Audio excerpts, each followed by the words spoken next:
National lawmakers back in the Capitol, and with about 2.5 weeks until they break for the general election, they got some things they got to work on aside from funding the federal government. Representative Frank Lucas authored the Weather Data Taxpayer Protection Act with the goal of improving the accuracy and reliability of weather predictions by making sure the weather tools purchased with taxpayer funds are more accurate and able to account for weather risks. So they're trying to find more information and data about potential damage here. Now, this would be done by applying the same standards to data for weather hazard and hazard loss predictions as they have for short-term and intermediate weather forecasting to improve the information insurance companies use to determine what types of catastrophes would affect us when we buy insurance or take out a loan, and that could have a direct impact on the consumer. So the information that's used has to be good, and the models that incorporate that into predictions has to be effective.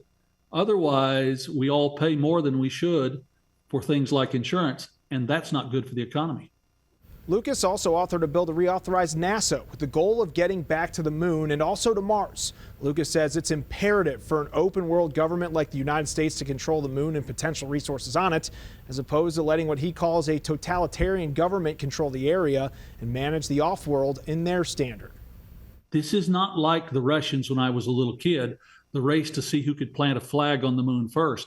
This is about controlling the military and economic high ground. This is about who gets to mine the asteroids that are out there and use those resources both in Earth and on orbit.